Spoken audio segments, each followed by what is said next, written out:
안녕하세요. 네, 오늘 특별히 새로 오신 청거되신 안희경주님과 최은진 자매님, 홍콩 모임의 최영일 자매님 위해서 특송이 두 번 된 것 같습니다.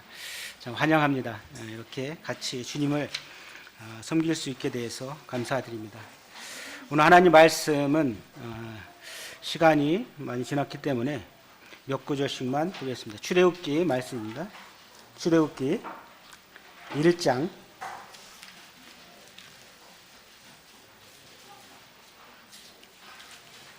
출애굽기 1장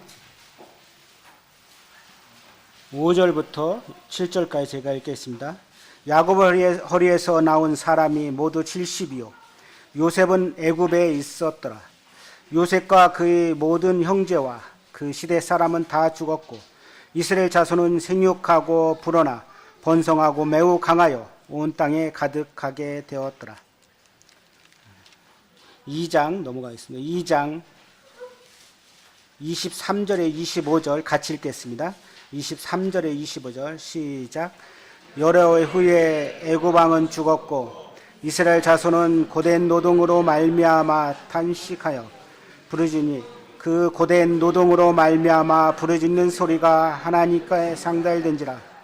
하나님이 그들의 고통 소리를 들으시고 하나님이 이삭과 야곱에게 세운 그 언약의 기억을 하사 하나님이 이스라엘 자손을 돌보셨고 하나님이 그들을 기억하셨더라. 사도행전 7장입니다. 사도행전 7장 18절부터 25절까지 읽겠습니다. 사도행전 7장 18절 17절부터 읽겠습니다. 시작. 하나님이 아브라함에게 약속하신 때가 가까우매 이스라엘 백성이 애굽에서 번성하여 많아졌더니 요셉을 알지 못하는 새 임이 애굽 왕위에 오르매 그가 우리 족속에게 교활한 방법을 써서 조상들을 괴롭히게 하고 그 어린아이를 내려 살지 못하게 하려 할세. 그때 모세가 낳는데 하나님의 보시기에 아름다운지라. 그의 아버지 집에서 석 달 동안 길리더니 벌어진 후에 바로의 딸이 그를 데려다가 자기 아들로 기르매 모세가 애굽 사람 모든 지혜를 배워 그의 말과 하는 일들이 능하더라. 나이가 40에 되매 그 형제 이스라엘 자손을 돌볼 생각이 나니 한 사람이 원통함을 보하여 압제 받는 자를 위하여 원수를 갚아 애굽 사람을 쳐 죽이니 그는 그의 형제들이 하나님께서 자기 손을 통하여 구원해 주실 것을 깨달으리라 생각하였으나 그들이 깨닫지 못하였더라. 예, 감사합니다. 모세에 관련된 말씀이 또 히브리서 11장에 보면은 나와 있습니다. 개구리가 멀리 뛰기 위해서 잠시 몸을 움츠렸다가 뒷다리에 힘을 주고 뛰게 됩니다. 이 창세기의 마지막 요셉이 이제 먼저 종으로 팔려가서 가나안 땅에 있던 이스라엘 백성들을 이제 가뭄 때문에 그들이 살 수 없으므로 하나님의 은혜 가운데서 애굽의 고센 지역을 하나님이 예비해 주셔서 그곳으로 70명이 이제 가게 됩니다. 그런 가운데 이게 430년 정도의 흐름을 가면서 이제 출애굽기 시작이 되며 이스라엘 백성들이 이끄는 그런 과정입니다. 이 이스라엘 백성들을 하나님께서 약속하십니다. 그들에게 많은 생육하고 번성하라고 합니다. 어머니 뱃속에 일란성 쌍둥이가 있습니다. 그들이 뱃속 안에서 잘 자라고 있죠. 근데 어느 날 그 둘이가 이야기합니다. 우리 이 엄마 뱃속이 너무 편하네. 이곳에 우리 그냥 살자. 밖에 나가면 너무 힘들 거야. 나가지 말고 이곳에 있는 게 낫지 않을까? 힘들고 낯설고 두려움 가운데 세상 가운데 나가는 것이 얼마나 힘들까? 그들은 한 번도 가보지 않은 곳에 가고자 하는 두려움 때문에 엄마 뱃속에서 나오려 하지 않습니다. 어느덧 10개월이 되어서 이제 아이가 나와야 되는데 엄마 자궁 안에서 아이는 나올 생각을 않는 거예요. 새롭게 펼쳐진 이 세상이 두렵고 또 떨리기 때문에 그냥 있는 것을 그 둘은 약속을 합니다. 만약에 그렇게 되면은 어떻게 될까요? 뱃속에 있는 아이도 죽고 누구도 죽을까요? 엄마도 살면 죽는 거예요. 그래서 의사는 할 수 없이 어떻게 해요? 주사를 놔서 유두분만을 하든지 제왕절개 수술을 해서 이 아이를 끄집어냅니다. 이와 같이 많은 사람들이 세상 가운데서 살면서 이 세상이 자기에게 최고의 유익을 주는 줄 알고 그 세상 가운데 살고 있습니다. 이 세상은 달콤합니다. 그리고 즐길 것이 너무 많아요. 돈만 있으면 모든 것을 이룰 수 있고 물질 만능주의 세계 가운데서 내가 하고 싶은 대로 살아갈 수 있습니다. 그래서 예수 그리스도의 복음을 전하더라도 그들은 믿으려고 하지 않아요. 아, 그래, 엄마 뱃속이 너무 편해, 나가면 힘들 거야. 이 일란쌍둥이가 이야기했듯이 나가고자 하는 마음이 없는, 세상 가운데서 예수 그리스도를 바라보고 예수 그리스도를 믿으라고 이야기해도 그들 마음 가운데 세상에 주는 그 쾌락 때문에 예수 그리스도를 믿지 않는 그런 많은 사람들이 있습니다. 그들은 어떻게 될까요? 멸망길로 가게 됩니다. 잠언 14장 12절에는 어떤 길은 사람이 보기에 바르나 필경은 사망의 길이라고 합니다. 이 사망의 길을 자기 생각에는 필경이 옳으라고 생각하지만은 사망의 길인 것을 모르고 살아가는 사람들이 무수히 많습니다. 자궁 안에서 편하게 있는, 만약 그렇다면 그 아이와 엄마도 젊은 죽게 됩니다. 세상 가운데 나와야 됩니다. 나와서 그들도 이제 세상의 빛 가운데 엄마가 누군지, 세상이 어떤지 그들을 살아가야 될 것입니다. 이 애굽에 있는 이 이스라엘 백성들 70명이란 그 사람들이 들어갔습니다. 이제 430년 그 가운데 있으면서 그들은 어떻게 돼요? 정체성을 잃어버리고 그 안에 거주하고 그냥 그대로 있으려는 그런 마음들이 그들에게 있었을 것입니다. 아직도 예수 그리스도를 모르는 사람들이 너무 많아요. 계시록 21장 8절에는 영원히 꺼지지 않는 불, 유황이 타는 불못에 던지운다고 이야기하고 있습니다. 현재 삶이 좋다고요? 그런데 영원한 세계, 또 죄의 삭은 사망이라고 그랬듯이 죄로 인해서 사람을 죽게 됩니다. 한 번 죽는 것은 사람에게 정하신 것이요, 그 후에 심판이 있다고 합니다. 그 심판에 대해서 세상 사람들은 알지 못하고 있어요. 심판 후에 그 두려움이 얼마나 많을까요? 요한복음 17장 3절에 영생은 곧 유일하신 참 하나님과 그가 보내신 자 예수 그리스도를 아는 것이라고 합니다. 이 영생의 비밀을 알려주려고 해도 세상의 그 달콤함 때문에 나오려 하지 않는 이 세상 사람들. 보라, 지금은 은혜 받을 만한 때요, 보라, 지금은 구원이 나리라고 이야기했습니다. 아직도 은혜의 때를 마감치 아니하시는 하나님의 이 놀라운 사랑과 은혜. 이때 히브리서 13장 7절에는 오늘 너희가 그의 음성, 하나님 복음을 듣거든 너희 마음이 광팍하게 하지 말라고 이야기합니다. 그리고 오직 오늘이라 일컫는 동안에 너희 마음이 완고하게 되지 말라고 합니다. 하나님 말씀을 들을 때 아직 구원받지 않은 영혼이 있다면 마음을 부드럽게 해서 예수 그리스도를 영접하고 또 영생의 소망을 갖기를 원합니다. 그래서 전도서 기자는 이렇게 이야기합니다. 전도서 1장 2절에 전도자가 이르되 헛되고 헛되며 헛되고 헛되니 모든 것이 헛되다고 이야기합니다. 헛된 게 몇 번 나와요? 5번 나와요. 모든 삶이 헛돼. 그 삶감, 그런 헛된 삶을 살아가는 사람들이 무수히 많습니다. 우리는 이런 사람들에게 주의 복음을 전하기를 원합니다. 하나님께서는 그가 약속하신 그 언약을 기억하시는 하나님이십니다. 그래서 아브라함에게 약속하셨고 이삭에게 약속하셨고 야곱에게 약속했던 이 하나님, 그 하나님께서 이스라엘 백성들이 그 고생 지역에서 이제 애굽의 종로를 타면서 하나님의 약속을 잊어버리고 살아가는 그들의 삶 가운데서 어떻게 보면 깨우쳐 주시는 말씀이라고 생각합니다. 바로를 통해서 이스라엘 백성들에게 정체성을 깨닫게 해주십니다. 그래, 너희들이 가야 될 곳이 이곳이 아니다. 이곳이 지금 편안하고 너희에게 먹을 걸 주지만은, 그러나 이곳이 너희가 정착할 곳이 아니다. 너희 삶은 나그네 삶이라고 이야기하고 있습니다. 너희가 가야 될 곳은 가나안 땅이라고 이야기하고 있습니다. 하나님께서 천지 창조하실 때 창세기 1장 22절에 생육하고 번성하여 여러 바닷물을 충만하라, 새들도 땅에 번성하라고 이야기하고 있습니다. 또 28절에 생육하고 번성하여 땅에 충만하라, 땅을 정복하라, 이 6일째에 이제 짐승을 만들면서 이야기하고 있습니다.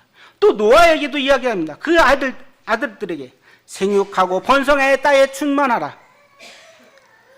창세기 17장 2절에 아브라함에게 이렇게 이야기합니다. 아브라함에게 이제 자식을 주겠다고 약속하셨지만 그가 100세에 대해서 아들을 낳습니다. 그 아들이 이삭입니다. 그 아들 하나를 가지고 하나님께서 너를 크게 번성케 하게 하리라, 여러 민족의 아버지가 되리라고 이야기합니다. 그리고 17장 6절에 너로 심히 번성하게 하리라, 내가 내게서 민족들이 나게 하며 왕들이 내게서 나오겠다고 이야기합니다. 이게 가능할까요? 근데 하나님의 약속이고 아브라함은 그것을 믿음으로 바라봤다고 합니다. 창세기 26장 4절에는 내 자손은 하늘의 별과 같이 번성하게 하며 또 내 자손으로 말미암아 천하 만민이 복을 받으리라고 이야기하였습니다. 28장 14절에 내 자손이 땅의 티끌같이 되어 땅의 모든 족속이 너와 내 자손으로 말미암아 복을 받는다고 이야기합니다. 창세기 35장 11절에 야곱에게 이야기합니다. 나는 전능하신 하나님이라, 생육하고 번성하라, 한 백성과 백성들이 총회가 내게서 나오고 왕들이 내 허리에서 나오겠다고 이야기합니다. 그리고 창세기 46장 3절에 야곱에게 하나님이 이르시되 나는 하나님이라, 내 아버지 하나님이니 애굽으로 내려가기를 두려워하지 말라, 내가 거기서 애굽에서 너로 큰 민족을 이루겠다고 약속하셨습니다. 47장 27절에 애굽 고센 땅에서 거주하며 거기서 생업을 얻어 생육하고 번성했다고 합니다. 왜 이 말씀을 제가 읽을까요? 하나님께서 창세기에서 아브라함과 이삭과 야곱에게 약속했던 이 하나님 말씀, 내 민족으로 또 내 허리에서 왕들이 나오고 내 씨에서 하늘의 물결과 같이 땅의 모래가 같이 하겠다는 이 약속이 이제 70명으로 내려간 이 이스라엘 백성들이 몇 명이 돼서 나와요? 장정만 60만입니다. 그러면 어린아이들과 부녀자와 이렇게 노인과 합치면 얼마 정도? 200에서 250만 정도 됩니다. 수원 인구가 130만 정도, 조금 125만 정도 됩니다. 그럼 한 2배 정도 되겠죠, 인구가. 엄청난 기하급수적으로 늘어난 것입니다. 이건 하나님의 능력이십니다. 하나님의 은혜입니다. 하나님의 보호하심입니다. 시편 105편 같이 보겠습니다. 시편 105편 같이 읽으실까요?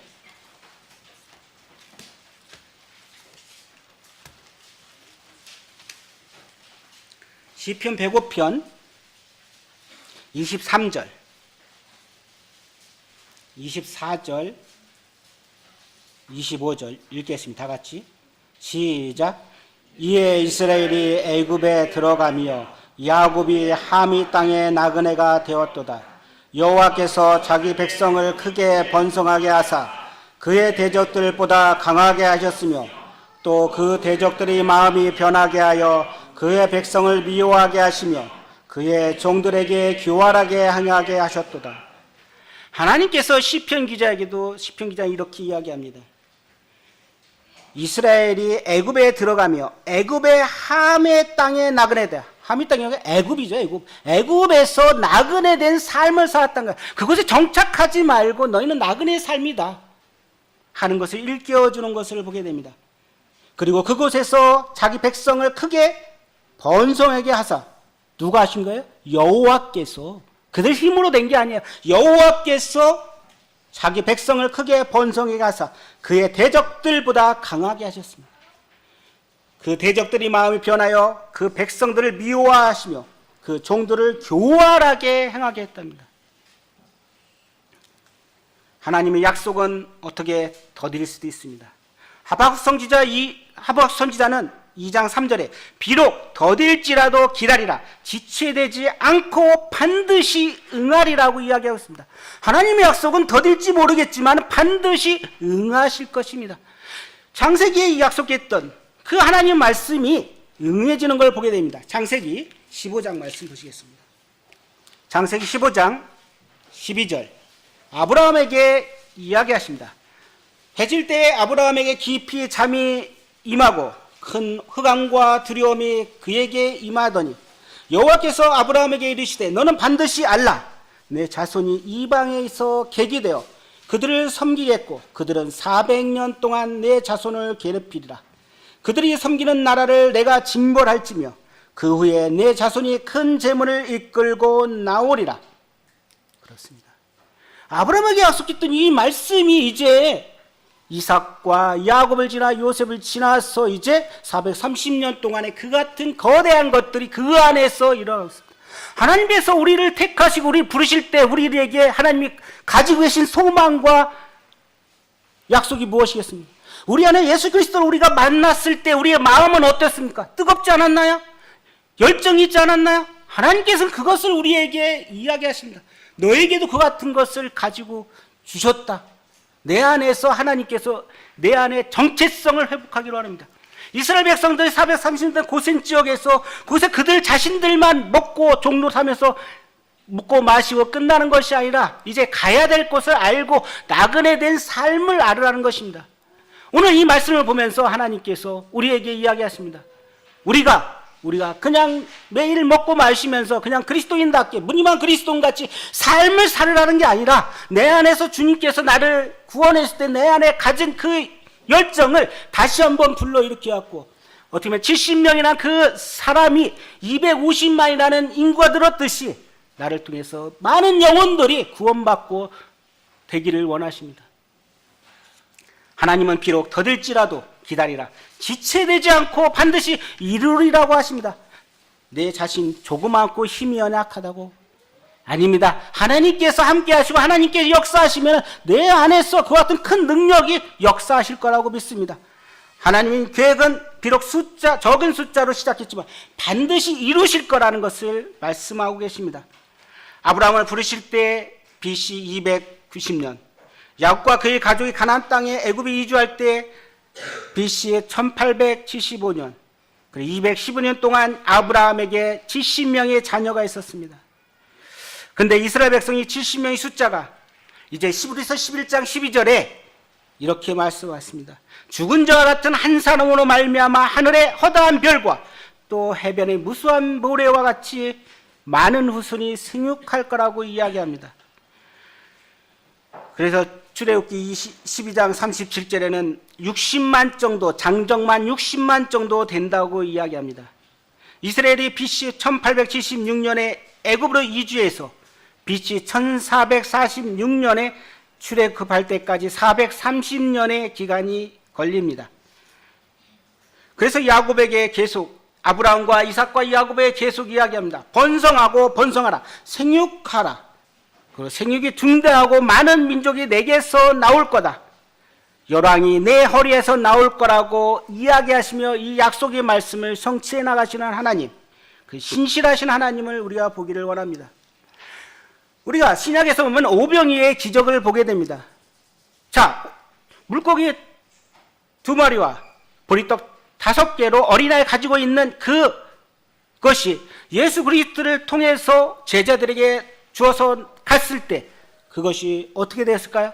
5,000명의 숫자를 먹이고 12광주리가 남았습니다. 하나님 말씀이 나를 통해서 흘러나왔을 때 예수 그리스도의 복음이 그분의 능력 가운데서 나를 통해서 나갔을 때 그 능력은 어마어마할 것입니다. 근데 나는 그것을 잘 모르고 있는 거예요. 하나님께서는 내 안에 이 잠재되어 있는 그 능력을 깨우쳐 주기를 원합니다. 이스라엘 백성들을 70명에서 200에서 250만까지 이렇게 할 수 있었던 것, 하나님의 능력이시고 하나님의 약속하신 것을 성취하시는 것입니다.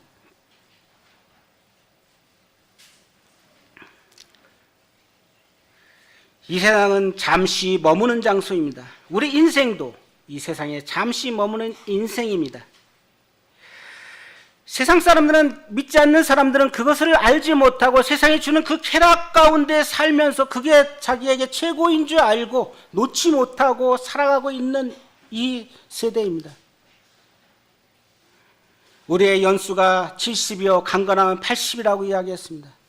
그 연수의 자랑은 수고와 슬픔뿐이라고 이야기하고 있습니다. 그런데 신속하니 우리가 날아간다고 합니다. 우리가 우리 인생에 대해서 자랑할 것이 없습니다. 어느덧 보니까 신속해. 어느덧 80이 되신 분도 있고 70이 되신 분도 있고 어느덧 제 나이도 50이 넘었어요. 이렇게 빨리 지나갑니다. 세상에서 우리가 모든 것을 얻어야 하지만은 세상은 우리에게 주는 것이 달콤한 유혹뿐이 없습니다. 시편 14편 1절에 어리석은 사람은 그 마음에 이르기를 하나님이 없다 합니다. 그들은 부패하고 그 행실이 가증하여 선을 행하는 자가 없다 합니다.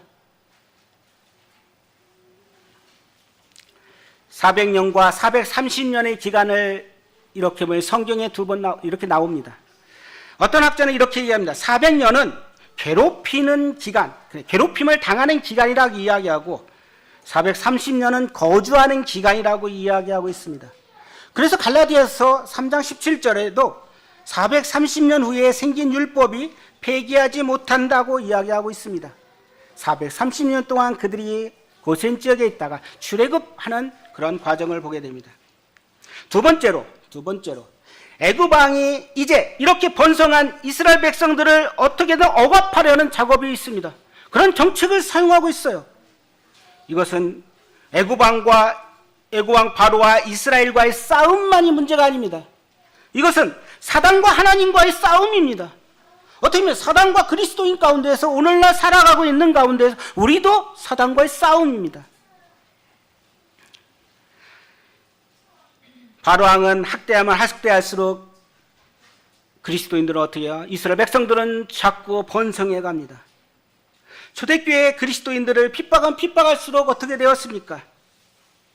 사도행전 5장 41, 42절에 보면은 사도들이 그 이름을 위하여 능욕을 받을 일에 합당한 자로 여기심을 기뻐하면서 공회 앞을 떠나니라. 그들이 날마다 성전에 있든지 집에 있든지 예수는 그리스도라 가르치기를 이와 전도하기를 그치지 아니하였다고 합니다. 핍박을 받으면 받을수록 그 안에 만난 그 하나님, 예수님이 누군지를 그들은 증거했던 것입니다. 우리가 보고 들은 것을 나는 말할 수 없다고 이야기합니다. 우리 안에 이와 같은 주님의 이 생명, 그것을 우리는 증거할 수 있는 그러한 그리스도인이 되기를 원합니다. 나의 삶 가운데 현재 고난과 핍박을 당하고 있나요? 베드로전서 4장 13절에는 너희가 그리스도의 고난에 참여한 것을 즐거워하라고 했습니다. 또 14절에 그리스도 이름으로 치욕당하면 복이 있는 자라고 이야기하고 있습니다. 16절에 그리스도인으로 고난받으면 부끄러워하지 말라고 이야기하고 있습니다. 야고보서 1장 2절에 여러 가지 시험을 당하거든 온전히 기쁘게 여기라고 하고 있습니다. 이스라엘 백성들은 이와 같이 이 애굽의 바로 왕이 그들을 억압하기 위해서 여러 방법을 사용합니다. 그들의 정체성을 잃어버리게끔 하는 작업, 그리고 인구 정책 작업들을 하고 있습니다. 우리나라도 지금 어때요? 인구 절벽 시대입니다. 예전에 1960년도는 한 가정당 6명 정도 평균 나왔답니다. 지금 몇 명 나? 1.2명 정도 납니다. 그 2750년 정도 되면 우리나라는 아주 없어진다고 합니다. 근데 다행히 우리 교회를 보면은 어린아들이 이렇게 많이 또 가정이 새롭게 주님이 주셔갖고 생명을 주셔서 어린아이들이 태어나고 우는 소리들 얼마나 귀한지요. 미래에 주일학교가 없어진다면 어떻게 했습니까? 미래에 우리 모임이 없어지는 것입니다. 그런데 하나님께서 그와 같이 우리 안에 새로운 아이들을 주셨습니다. 정말 우리는 그 아이들이 주님 안에 잘 자라게 기도해야 될 것입니다. 첫 번째, 이 바로 왕은 무거운 짐을 지우게끔 했습니다. 그리고 괴롭혔습니다. 그리고 애굽의 신도시를 건설하기 위해서 이스라엘 백성들을 착취했습니다. 어려운 노동, 생활고, 흙 이기기, 벽돌 굽기, 농사일, 여러 가지 일. 이같이 그들이 더 아이를 낳지 못하고 힘들게 자라지 못하고 억압작업하는, 혹시 우리 안에서 오늘날 우리가 직장 생활하면서 그리스도 주님을 더 섬기고자 하는데 직장일이 바쁘고 내 생활이 바쁘고 또 다른 여러 가지 일들로 인해서 주님과의 교제하는 게에서 나를 막고 있지 않은가요? 이것은 나에게 어떠한 짐을 지어주는 것입니다. 애굽의 바로 왕의 이스라엘 백성들 억압한 것처럼 이 세상의 사단은 언제든지 우리를 억압하려고 하고 있습니다. 예수 그리스도에게 나가기를 못하게 하고 있습니다. 직장의 업무량을 망치하든지 힘들게 하든지 직장 동료와의 어려움 여러 가지들, 우리는 그런 것들을 이기고 주님과의 교제하는 삶을 더 풍성히 가져야 될 것입니다. 두 번째, 히브리 산파 십부라와 부하를 통해서 이 아이들을 죽이게끔 합니다. 히브리 산파는 왕의 명령을 거역하면 그는 죽을 수도 있습니다. 그럼에도 불구하고 이 히브리 산파 십부라와 부하는 그 바로의 엄한 명령 앞에서 하나님이 지혜를 주셔서 이제 변명할 수 있게 됩니다. 우리가 가서 히브리인들이 아이를 낳을 때, 여인들이 아이를 낳을 때 가보니까 이미 낳더라. 하나님이 지혜를 주신 거예요. 그들은 하나님을 경외했다고 합니다. 하나님을 경외하고 하나님을 두려웠다 합니다. 우리의 삶 가운데서 하나님을 두려워하고 하나님을 경외하는 삶을 살기를 원합니다. 그래서 하나님께서 이 십부라와 부하에게 어떻게 했습니까? 하나님을 경외하니까 그 집안이 흥왕하게 되었다 합니다. 우리의 삶 가운데서 여호와를 경외하고 주님을 경외하고 주님을 두려운 가운데 섬기십시오. 주님을 주인 자리로 내어드리고 그 삶을 드리십시오. 그러면 주님께서 내 형편을 아시고 내 부르짖는 기도 소리를 아시고 그분이 형통케 하실 것입니다. 마태복음 2장 12절에 오면은 동방박사를 통해서 헤롯이 그와 같은 일을 똑같이 하게 됩니다. 이건 사단의 역사예요. 이 출애굽기에서 보면은 사단과 하나님의 어떠한 싸움이라고 볼 수가 있습니다. 세 번째, 이것도 안 되니까 어떻게 됩니까? 최후 수단으로 모든 백성의 명령했고 남자아이가 태어나면 다 강물에 던져 죽이라 하였습니다. 그리고 여아만 살리라고 합니다. 헤롯 때에도 박사들에게 속은 줄 알고 헤롯 왕은 이야기합니다.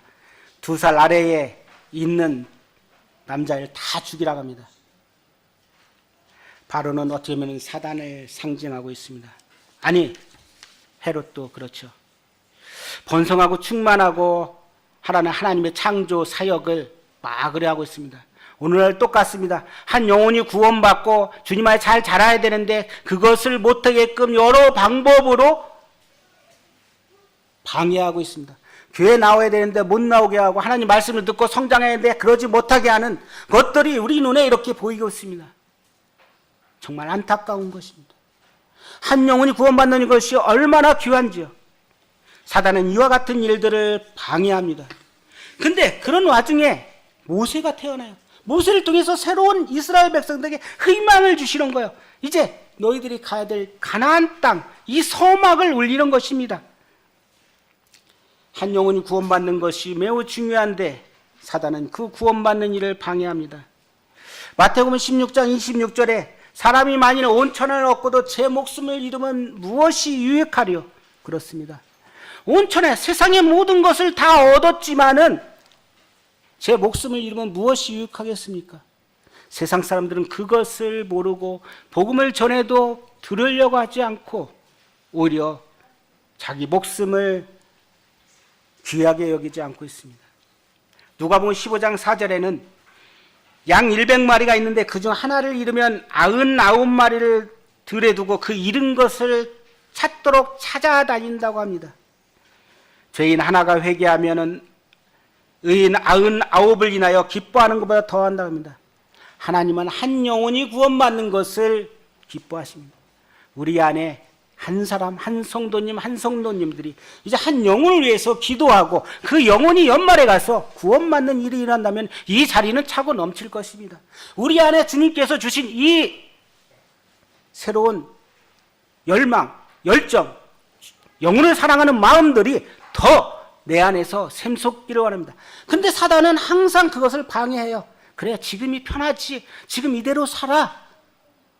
그렇습니다. 이스라엘 백성들을 억압하듯이, 인구를 억압하듯이 무거운 짐을 주고 세상에 힘든 직장의 일들을 주고 또 여러 인터넷의 게임들, 핸드폰 얼마나 시간 뺏기에 좋아요. 그런 게임들을 하게끔 하고 그와 같이 해서 하나님과의 교제, 하나님의 향한 열정을 소멸시켜버리는 것입니다. 이제가 모세가 태어납니다. 아이가 태어날 때 그 환경은 어때요? 좋아요? 좋지 않아요? 좋지 않은 환경 가운데서 모세가 태어나요. 우리가 복음을 전할 때 좋은 환경인가요? 아니에요. 사도 바울도 복음을 전할 때 그 환경이 핍박과 공고와 여러 가지 억압이 있었다고 합니다. 그렇지만 복음을 전하면서 그들이 자라나는 걸 보면서 그 안에 기쁨이 있었습니다. 마게도니아와 아가야와 각 처에서 하나님을 믿는 자들이 일어났을 때 사도 바울은 그것은 이제 그 고통은 게임이 아닙니다. 우리 안에서 한 영혼이 구원받았을 때 그 영혼을 보고 그 영혼이 자라는 걸 봤을 때 우리 안에서 어때요? 내 안에 여러 가지 환경들이 어려움이 있더라도 그것을 이길 수 있는 힘이 우리 안에 있는 것입니다. 이 아이가 태어났는데 어때요? 잘생겼어요. 하나님 보기에 아름답다고 했습니다. 잘생겼다는 것은 뭐냐면은 히브리어로 토부라고 합니다. 토부.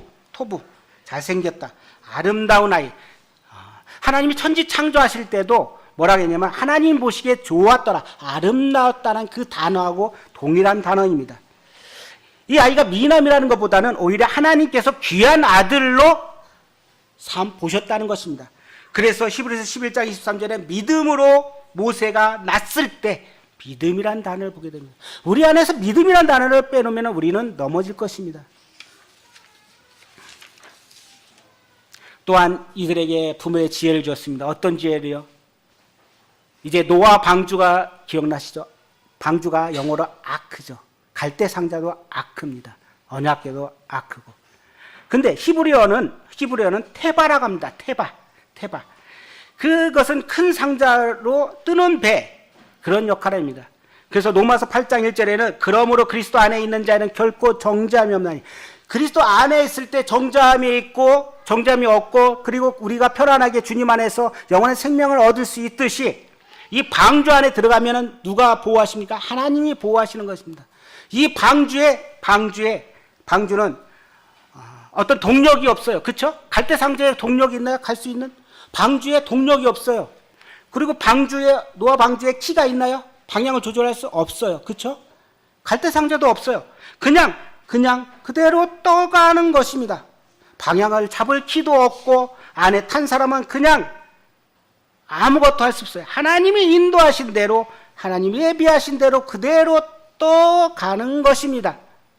우리의 그리스도인 삶, 내가 주장하고 내가 이끌어가는 것입니까? 아닙니다. 내 삶을 주님 앞에 맡기는 것입니다. 그러면 주님께서 우리 삶을 이끌어 가실 것입니다. 근데 내가 그것을 길을 잡고 움직이려 하려니까 내 삶이 너무나도 피곤하고 힘든 것이요. 내 계획 가운데서 이것을 짜맞추려 하니까 너무 힘든 것이죠. 그래서 이 방주와 같이 방향키도 없고 동력도 없는 방주같이 우리의 삶을 주님 앞에 맡겨보십시오. 그러면 주님이 우리를 이끌어 가실 것입니다. 교회 또한 그렇습니다. 교회도 주님이 머리십니다. 주님 앞에 드리고 우리는 기도와 말씀을 전무해야 될 것입니다. 하나님이 일하시는 방법은 신기하고 놀랐습니다. 고린도서 1장 27, 28절에 세상에 미련한 것들을 택하셨습니다. 그리고 지혜로운 자를 부끄럽게 합니다. 또 세상에 약한 것을 택하십니다. 강한 자들을 부끄럽게 합니다. 세상에 천한 것, 멸시받는 것, 없는 것들을 택하십니다. 그게 하나님이십니다. 우리 자랑할 게 무엇이겠습니까? 아무것도 없습니다. 하지만 나를 택하신 주님, 내 안에서 주님의 역사가 일어나기를 원하시는 것이 주님의 일이십니다. 참 놀라운 방법으로 애굽의 바로 왕의 공주가 이 아이를 보고, 갈대 상자에 있는 아이를 보고 입양합니다. 어머니 요게벳은 어떻습니까? 자기 아이를 이제 싹도 받고, 그리고 모유도 먹이면서, 안절부절할 필요 없잖아요. 3개월이 지나니까 이 아이를 어떻게 할 수 없으니까 갈대 상자 해갖고 버려버리잖아요. 그렇죠? 주님께 모든 걸 맡긴 것입니다. 근데 이제 바로 공주가 그 아이를 택하고 나서 어떻게 해요? 엄마가 아이를 키우게 됩니다. 모유도 마음대로 주고 안절부절할 필요 없습니다. 하나님 말씀으로 이 모세를 양육한 걸 보게 됩니다. 모세는 어머니로부터 신앙교육과 민족교육을 아마 3세에서 4살까지 받았을 것입니다. 생후 36개월쯤 되면 전체 사람의 뇌의 90%가 형성된답니다. 뇌의 성장이 가장 빠른 활발한 시기는 태어와 영유아 시기랍니다. 뇌의 성장은 만 3세까지 가장 빠르게 이루어지며 만 5세가 되면 점차 성장이 느려진답니다. 모세가 이때 하나님 말씀을 제대로 교육을 받은 거예요. 우리 자녀를 새로 태어날 일 있잖아요. 할머니 되신 분, 엄마 아빠가 되신 분, 하나님 말씀으로 이때 잘 양육하세요. 그 아이들이 방향을 잘 잡아주세요. 하나님께서 그들을 통해서 어떠한 역사가 일어날지 모릅니다. 우리는 성도는 그를 위해서 기도해야 될 것입니다. 모세는 장성한 후에 자기의 정체성을 알았습니다. 나는 이제 이곳에 있는 것이 아니다. 애굽에 그대로 있는 것이 아니다. 그래, 출애굽기 22장 11절에는 모세가 장성한 후에 한 번은 자기 형제들에게 나가서 애굽 사람이 한 히브리인 사람을 치는 걸 보거나 자기 형제를 치는 걸 보았습니다. 그를 쳐 죽입니다. 또 동료 간에 또 싸우는 걸 보게 됩니다. 그때 그들 중에 한 사람이 너희가 나를 다스린 자냐, 우리를 재판관이라고 이야기합니다. 사도행전 7장에 보면 아까 읽었지만 모세는 애굽 사람의 모든 지혜를 배웠습니다. 근데 나중에 보면 모세가 말할 줄 모른다 하자. 이미 뻣뻣하게 하나님 말씀에 애굽에서 모든 지혜를 배웠어요. 얼마나 그가 저기 있어요. 그의 말과 하는 일이 능하다고 나와요. 능하다고. 나이가 40이 되면 그 형제 이스라엘 자손을 돌볼 생각을 합니다. 그리고 7장 24절에 한 사람이 원통한 일을 당함을 보고 보호하고자 합니다. 자기가. 자, 이 모세의 생각입니다. 지금 모세는 자기가 애굽에서 모든 지혜를 배워서 그 말과 하는 일이 능하다고 합니다. 그래서 이스라엘 백성들 40이 돼서 이스라엘 백성들을 돌볼 생각을 합니다. 그리고 한 사람이 원통함을 당하니까 자기가 보호하고자 합니다.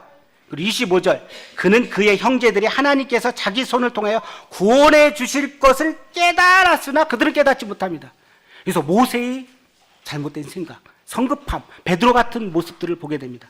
하나님께서는 이와 같이 모세가 자기가 이제 40이 됐으니까 해야겠다고 생각했지만은 하나님의 방법은 틀립니다. 하나님은 아직은 아니다. 히브리 사람들도 모세의 리더십도 인정하지 않았습니다. 때를 기다려야 됐습니다. 그런데 모세는 자신이 애굽의 모든 지혜를 배워왔고 말과 하는 일이 능함으로 자신의 힘으로 강압적으로 하나님을 일을 하려고 합니다. 매우 급한 면이죠. 하나님 때는 기다리는 게 필요합니다. 하나님은 아직 아니다.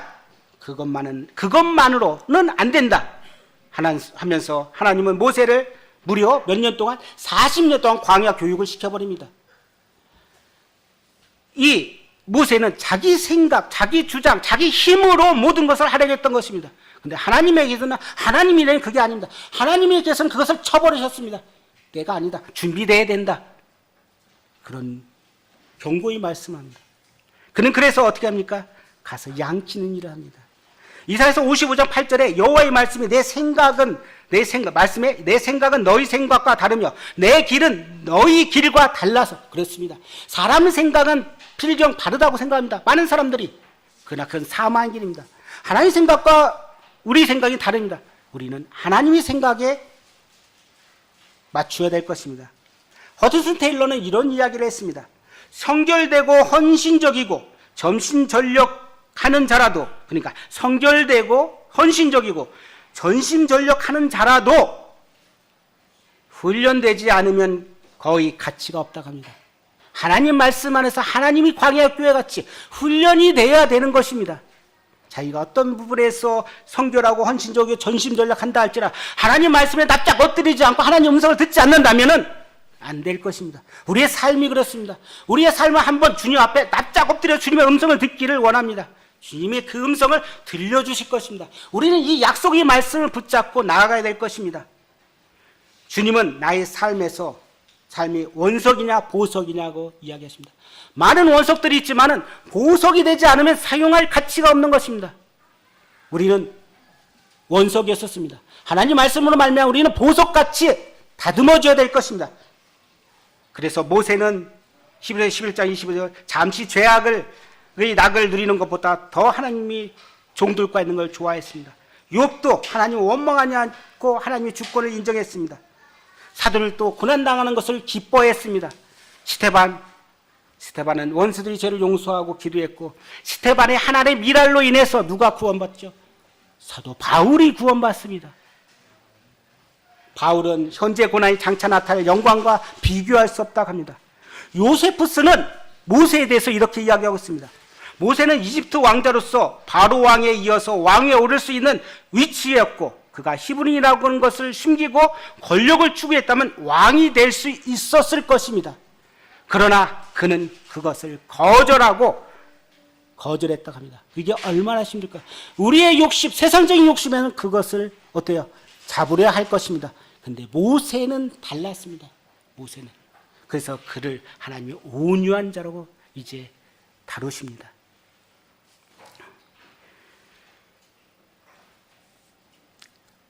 모세의 인생에 1막, 2막, 3막이 있습니다. 오늘은 제 2막까지 인생을 이렇게 바라봤습니다. 우리의 주인은 누구십니까? 우리의 진정한 주인은 누구십니까? 그건 진정한 주님의 시민이 되기 위해서는 반드시 통과해야 할 분이 있습니다. 그것은 신앙의 훈련 장소 광야입니다. 광야를 통과하지 않고서는 우리가 보석같이 나올 수가 없습니다. 우리의 삶, 힘들고 어려움은 누구든지 당해옵니다. 그렇지만 하나님 앞에서 내가 가진 것이 무엇인지를 안다면은 하나님 앞에 드리기를 힘쓰기를 원합니다. 모진 시련과 연당을 통해서 하나님 백성으로 닮아가는 그러한 성도님들이 되기를 원합니다. 기도하고 마치겠습니다. 아버지 하나님, 하나님의 놀라운 역사 가운데 70명이었던 이 이스라엘 백성들이 이제 430년 동안 장정이